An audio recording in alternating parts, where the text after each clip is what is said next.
പിന്നെ ഞാൻ ഫോളോ ചെയ്യുന്ന വേറൊരു കോട്ടുണ്ട്, it is a possibility of a dream coming true, make life interesting എന്നുള്ളത്.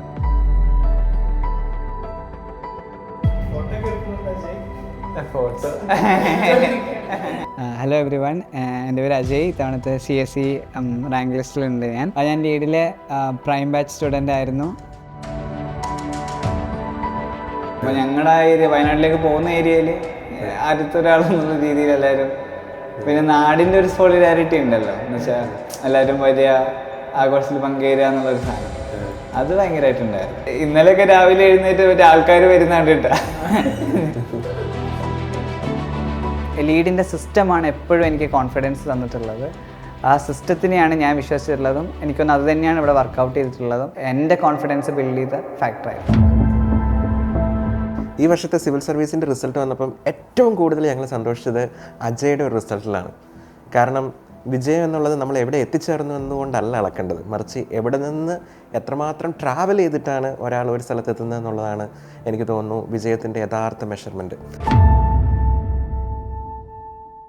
എന്നെ ലീഡിലേക്ക് അടുപ്പിച്ചത് ആ ഒരു ഇന്നോവേറ്റീവ് അപ്രോച്ചാണ്. UPSC എക്സാമിനോട് ലീഡിൻ്റെ ഇന്നോവേറ്റീവ് അപ്രോച്ച്. ഇപ്പോൾ UPSC ക്ലാസിക്സ് ഒക്കെ ആണെങ്കിലും എനിക്ക് ആ ക്ലാരിറ്റി തന്നിട്ടുള്ളത് UPSC ക്ലാസിക്സ് പോലെയാണ്.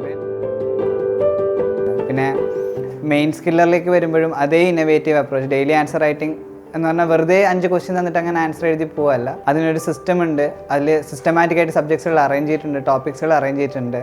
ഫാക്ട്സ് ഫീഡ് ചെയ്യാൻ വേണ്ടി അതിനൊരു ഓട്ടോമാറ്റിക് മെക്കാനിസം ഉണ്ട്. പിന്നെ ഒരു UPSC മെക്കാനിസം പോലെ തന്നെ സെൻട്രലൈസ്ഡ് ഇവാലുവേഷൻ, ഇത് തരുന്നൊരു കോൺഫിഡൻസ് ഉണ്ട്.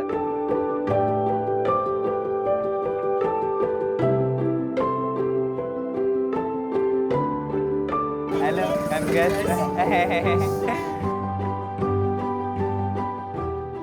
പിന്നെ ഇൻ്റർവ്യൂവിന് എപ്പോഴും ഒരു ലോങ് ടേം അപ്രോച്ചിലാണ് ലീഡ് കണ്ടിട്ടുള്ളത്. അല്ലാതെ പെട്ടെന്ന് റിസൾട്ട്സ് വന്നു അപ്പോൾ എല്ലാവർക്കും ഇനി ഇൻ്റർവ്യൂവിന് പ്രിപ്പയർ ചെയ്യാമെന്ന് പറഞ്ഞിട്ട് അങ്ങനെ ഒരു അപ്രോച്ചിൽ നിന്ന് മാറി റിസൾട്ട്സ് വരുന്നതിൻ്റെ മുമ്പേ തന്നെ ഒരു പ്രീ ഇൻ്റർവ്യൂ സെഷൻസിലൂടെ കമ്മ്യൂണിക്കേഷൻ ബിൽഡ് ചെയ്യുന്നു, ആർട്ടിക്കുലേഷൻ ബിൽഡ് ചെയ്യുന്നു, ക്ലാരിറ്റി ഓഫ് തോട്ട്, ബ്രെവറ്റി, ഇതൊക്കെ ഫോക്കസ് ചെയ്തിട്ട് ആദ്യത്തെ ഒരു റൗണ്ട് ഓഫ് പ്രിപ്പറേഷൻ. അത് കഴിഞ്ഞ് റിസൾട്ട്സ് വരുമ്പോഴത്തേക്കും കുറച്ചുകൂടി സ്പെസിഫിക് ആയിട്ട് ഗ്രൂപ്പ് ഡിസ്കഷൻസ്. അപ്പോൾ നമുക്ക് കുറച്ചും കൂടി ലാർജ് തീംസുമായിട്ട് ഐഡൻറ്റിഫൈ ചെയ്ത് പോകുന്ന കറണ്ട് അഫയേഴ്സിനെ ട്രാക്ക് ചെയ്യാൻ പറ്റും. എത്ര നടക്കില്ല എന്ന് തോന്നിയാലും even if you fail, your fail matters the most.